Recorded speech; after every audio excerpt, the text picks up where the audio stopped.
Hey folks, welcome to the channel, Rockin' the Country. I'm Don. I'm having a blast. I just got done doing my first live stream. It went for just over an hour, and there were over 100 of you that showed up on it, and I didn't even announce it. It was my first one, and so I'm learning the ropes on that stuff. And boy, we had some great interaction, so I'll be doing more of those in the future. But it's now time for me to do a gift request that John O'Dowd made. John is a fellow New Jerseyan, and so I just think it's very cool because most folks think that, like, wow, there are country music fans up north, and it's like, yeah, there are a ton of us up here.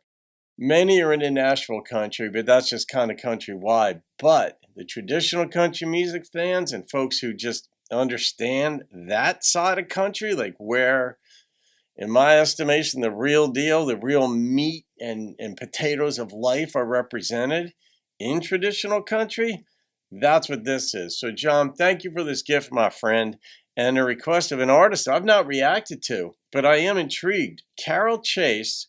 The song is Burning a Hole in My Mind. And John said that Carol was a backup singer for Lynyrd Skynyrd. And I can remember one line in particular in Whiskey Rock and Roller when forget who, was it Ronnie Van Zant? It was one of them who was on stage and said, I forgot the song, because they were live, right? And one from the road, or one more from the road, or for the road. And he's like, they're about to start, and he goes, I forgot the song. And then you hear a woman going, whiskey, baby. And so Whiskey Rock and Roller. I don't know if that was her or not, but I love their harmonies in Skynyrd. So anyway, let's see what Carol's got. You got Burning a Hole in My Wallet, but this one's Burning a Hole in My Mind.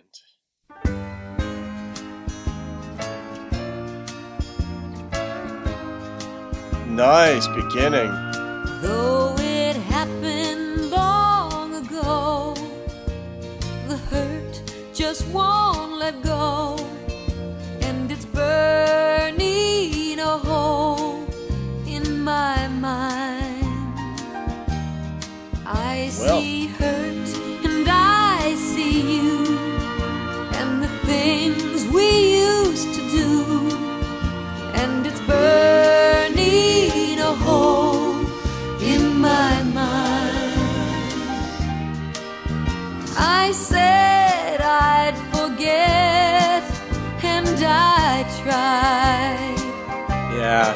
But my heart tells my tongue that it lied. Though I tried to forgive, every moment I live is a torture the devil designed. In my mind's eye I see how you made a fool of me, and it's burning a hole in my mind. I love, all right, she was a backup for Skynyrd, and now we've got, I think, male backing for her. It's kind of poetic. It's neither here nor there in any big way, but I do like, but man, do I like her voice. I wonder what else she's done. She's got me curious, because she's got a very good performance quality, but like, she knows how to refrain. There are little pauses in what she's doing that I'm noticing, and that is, I mean, that's just professionalism, but that's artistry is what that is. But fascinating instrumentation too. There was like a triangle that I think that's what it was, ting, ting, ting, ting, like that in there that I've never heard before in a song. Not like that.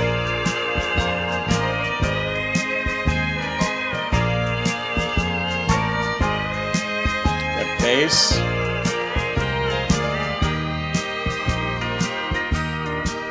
Well, I said I'd forget, and I tried, but my heart tells my tongue that it lied. Oh,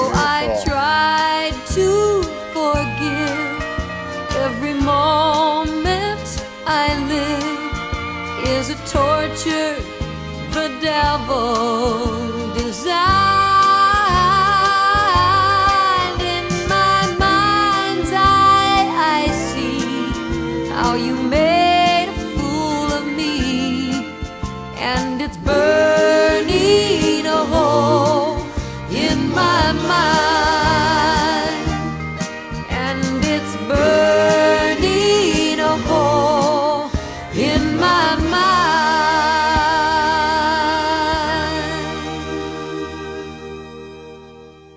Wow, there was a lot going on in that song.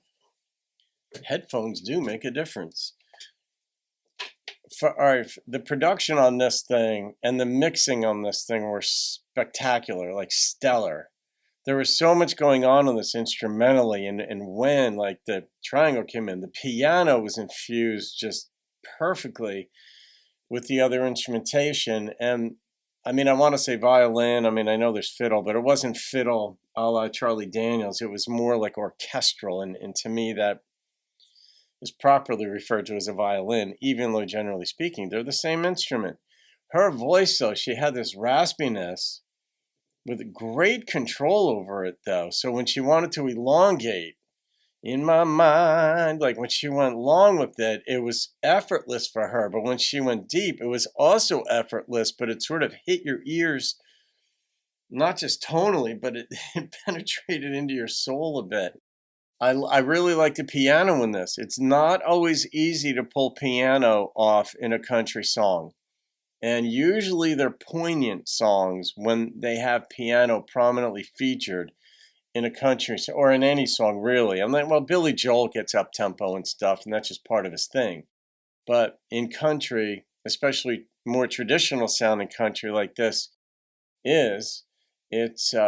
it's not the easiest thing to pull up. I love the bass under this, though. I don't know. Something draws my attention to bass, and because it really is the hidden gem in songs, and it has so many purposes and so many effects on the music. But really, it's like underneath the other instruments. Sometimes it's keeping time, but I think the drum usually does that. But the bass does as well. And this, though, was just underneath. And then the other instruments were layered on top of it masterfully. And then there she is, right on top of it, telling the story. The story itself was okay. The title of the song, I think I would have liked it to have been more creative, like Burning a Hole in My Mind. She carried the song, though. Sometimes the story carries the song, and you need the artist just to sort of accompany it, just to stay out of the way, but to present the story. This was one where she carried the song along with the instrumentation. She's hurt. Her mind is telling her, lives, that's a lie. That's, but she's not over it, clearly. I mean, that's the beauty and the curse of, if you want to call it that, of the blessing and the curse of human memory, because we can remember good things and we're like, oh God, remember that time in high school we did yada yada, and then you have a really good laugh about it, or you remember a wonderful moment with someone you love. But then there are those crappy moments that we remember too, and if we could just get past them, life would be so much better. I sometimes wonder when I watch videos of animals, like an elephant, whose child who's died, and you'll see this thing, and the mother will keep nudging and will stay by its side for a day, 2 days, doesn't want to leave, and then the lions are coming, and because it's a dead animal, and that's just the nature of the jungle, and the mother doesn't want to leave, but then the mother eventually does leave, and then you wonder,